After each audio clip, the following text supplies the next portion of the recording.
Welcome. I'm Bill Heaney, your host. Let's have a conversation.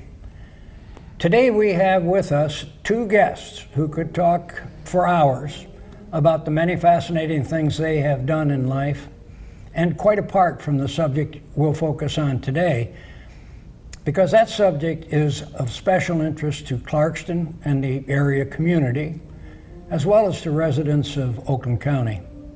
I'm speaking of the Bittersweet Farm Community Plant-A-Row Garden. It's a very special place in the countryside, just 2 miles north of Clarkston Village. Now, my guests are Carol Cotter and Bob McGowan. And let me tell you a bit about them. Carol has been many places, done many diverse things, and she finally decided that Clarkston was where she wanted to write the next chapter of a fascinating life. Carol was a teacher, and then she was a computer programmer, involved in many management roles in important government computer and telecommunications equipment projects. She's traveled widely, but wherever she was, she had an interest in gardening and in volunteer service. Now, I'm going to read you from a chapter that Carol wrote, and by the way, both Bob and Carol wrote chapters of a book that was quite of substantial interest in Clarkston, and I'll tell you more about that later. But her chapter was correctly titled, I think, Life is a Bottomless Bucket List, and she's been working off that bucket list for quite a while. But her first job was cleaning and bunching scallions, green onions. And she said, we were paid a penny a bunch, and a bunch was 10 onions. One lady regularly made $12. That's 1,200 bunches of 10 onions each, working all day. I didn't last long at that job. But she did develop a lifelong interest in gardening and has taken that to the extremes that you'll see and hear about today. So that's Carol. Bob McGowan has been and continues to be, among many things, a writer, an author of several books, has had a career in marketing and advertising, and was the founder of the Clarkston Area Backyard Birders Club. And let me just read a short bit from Bob's chapter in this book, One Cup at a Time, and because it is the backdrop for what we're talking about today. Bob says, or writes, in 1990, my wife Barbara and I moved to our current home in Clarkston, Michigan, on the core property of an 1850s dairy farm, called, for as long as anyone can remember, Bittersweet Farm. Barns, stables, and other outbuildings. Bob wanted to put that land and that property to a good use for the community, so he proposed a garden club that was just forming and wanted to start a vegetable garden as a community service and donate the produce. And that he did, and continued to do for 28 years, producing produce in the tons over these years. And Carol has since taken over as the manager. Now, both those stories and more are written about in this book, which was done 2 years ago, called One Cup at a Time. The subtitle, I believe, was Why a Gaggle of Geezers Gathers Every Monday Morning to Solve the World's Problems. It was quite a hit in the area, can be found at the lifestyle shops of the Gateway on Main Street at the north edge of Clarkston. And the proceeds from the sales of this are donated to Reading Works. So, let's meet these two folks who are responsible for, the founder of and the manager of the Bittersweet Farm Community Plant-A-Row Garden. Bob, you had this idea some while ago, as I just read from your chapter. Tell us more about this, about the origins and the first days of the club, of the Plant-A-Row Garden organization. Well, we moved into this farm, and because I believe that form follows function. We wanted it to be more than just an aesthetics farm. We wanted it to reflect its origins and purposes. So when we heard that a garden club was starting, we proposed this, as you mentioned, this project to raise vegetables for needy people, and everybody loved that idea, and we did that. After a while,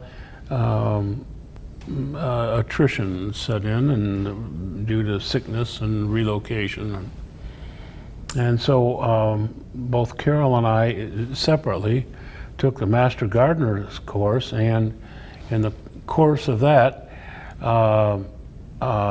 got Bittersweet Farm established as a sanctioned community service for Master Gardeners who need to perform 40 hours of community service their first year and some hours after that yearly. So that took care of the labor that we lost when the club disbanded, and then we were delivering vegetables to the Baldwin Soup Kitchen, to Lighthouse, and then we connected with Gleaners, and they took care of the whole distribution of getting the vegetables to the needy people. So you did the production, Yes. but you linked up with others to do the distribution to get Yes. the produce into people's hands. Yes, it takes many hands to make a garden. And so we've had a lot of input, influence, and help from lots of people. So. But has it been going for without interruption every growing season? For Without 28? interruption for 28 years. Wow. And over that course of time, it must be in the tonnage of Carol, vegetables. what was our tonnage last year? 3,200 pounds. That was last year. But typically it's more than 3,000 every year. Yeah, I know some That I've years you been hit around. more than a couple tons. Yeah, we one season we had 6,000. going on 6,000 pounds. So what's the range of the kind of produce? You know you got great tomatoes and kale and many other things, but what do you have?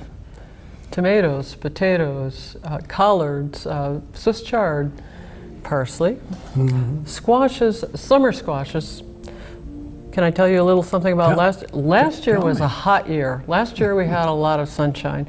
Last year our 15 summer squash plants produced 850 pounds. Oh my goodness. That comes out to 57 pounds for each one of those little guys. Now these butternut or buttercup or No, what? these are summer squashes. Oh, They're like summer squash. zucchini type. Oh yeah. Although we have Kusa and several of the others, not just all zucchini. We do have winter squashes. Now winter squashes are like buttercup, butternut, acorn. We don't grow Hubbard, that's just entirely too big. And we love squashes. But boy, when you've got 800 pounds to deliver, because who knew we would get that many pounds out of just those few plants? It's good to have the gleaners move them. Yeah, they measure our success in poundage. Yeah. So it behooves us to grow heavy vegetables, you see. However, Actually, grow leaves. we do grow a lot of leafy vegetables, and I think we measure our own success in other ways also, different varieties and that kind of thing. But that's an obvious measure is the end item that is getting on somebody's table and into their stomachs. But there's another gain from this, and that would seem to me the people that get a chance to get their hands in the soil and see something grow and make it grow and help it grow and get out into the weather, into the sunshine, into the quiet, because I've been to your place. And it is just a very serene, quiet, natural setting. Yeah. And that must be part of a way that you can measure it, is how many of your helpers get a chance to do something that they wouldn't have been able to do otherwise. Yes, we have some people who come in and they have a little time and they want to donate services, or they just feel like getting away for a Saturday or a Tuesday or a Thursday and getting their hands in the dirt. Some people come in and like it so much they stay for years. Wow. So it has a nice, I think, relaxing, mellowing effect on people. You feel like you're 1,000 miles away. Yeah. You're very, very quiet. And in addition to that, there's another gain, and that is the sense of doing something for others, for community, for people you'll never meet, but that you know have a need for this. And so that must be a very rewarding experience for the people that you get also, is that they know that they're doing something that really It's worth doing. meets a need. Yes. Yeah. Now, where do your helpers come from, and how do they know about it? What we'll do at the end of the program is we'll provide information how they can contact you, people that do want to participate, and also there's this educational component. I've seen photographs, and we'll show some of those, of the kids, the young people having literally a field day out in your fields. And so it's an educational project also, isn't it? It's an educational project for all of us, including us. You continue to learn yourselves. Huh? You bet. Things we never knew before happen. We call it an experimental garden because we've tried many, many things, from roll-out mulch to raised bed gardening to all kinds of soil amendments. Which reminds me, we gardeners have a saying: bad gardeners grow weeds, good gardeners grow vegetables, and great gardeners grow soil.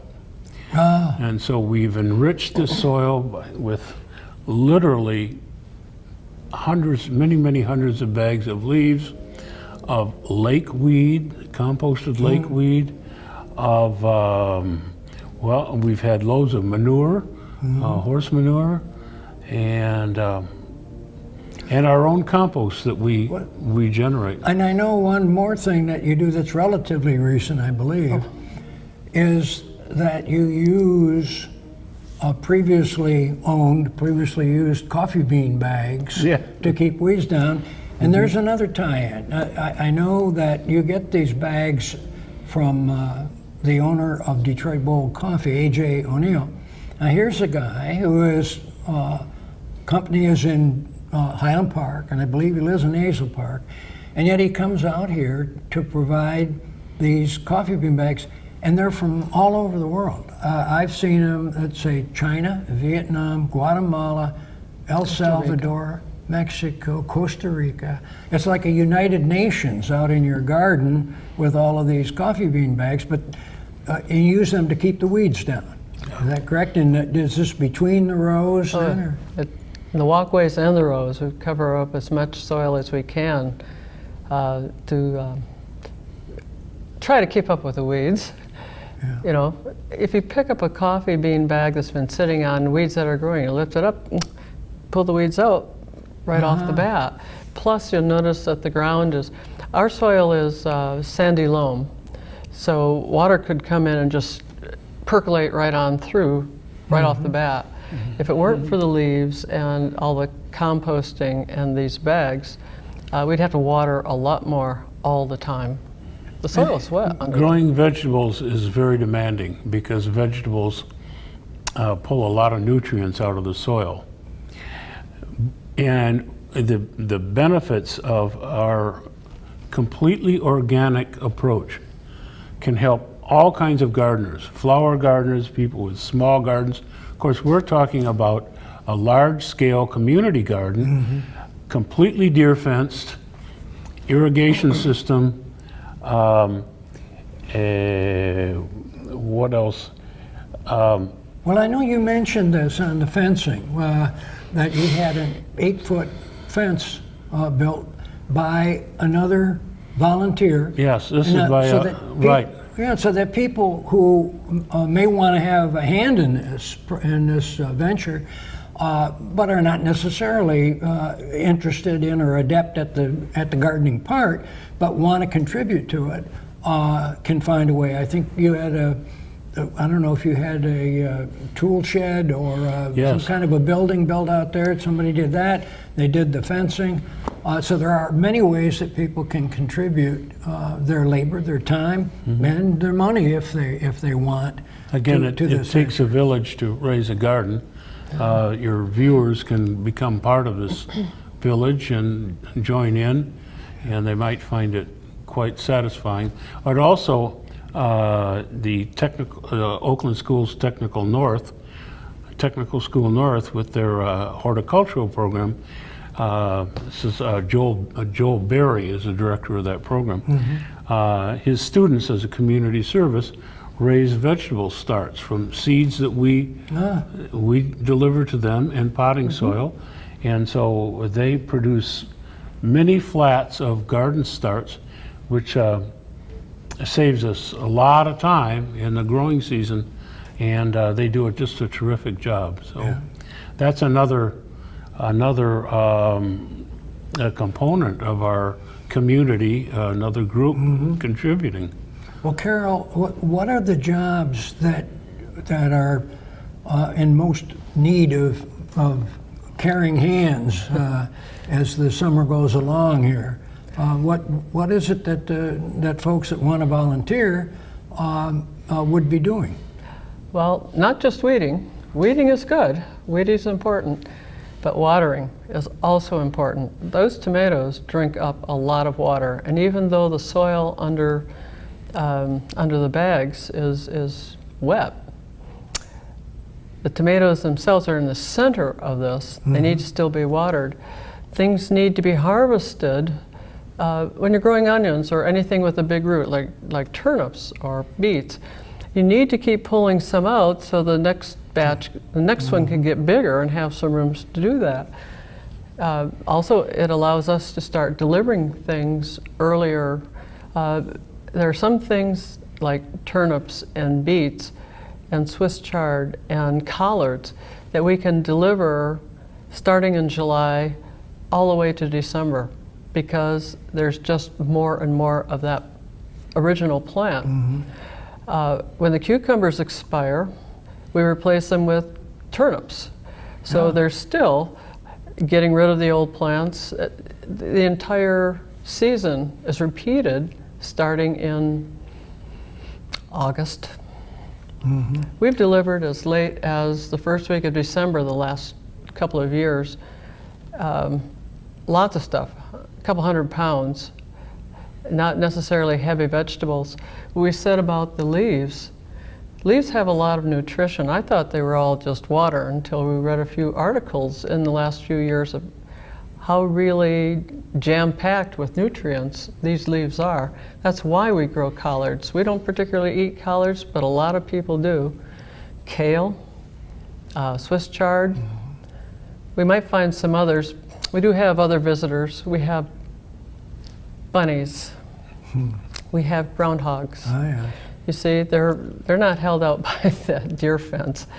Somehow they find a way to get in, and we have to minimize the damage and replant things. See, there's a paradox there, because the better our vegetables are, the They more the advertise. animals The more want the to get critters at them. go.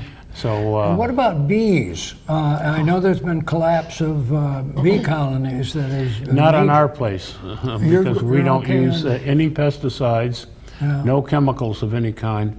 And so we, along with a beekeeper friend of mine, in fact, he's your Yep. neighbor, we have, I think, 7 hives, I think.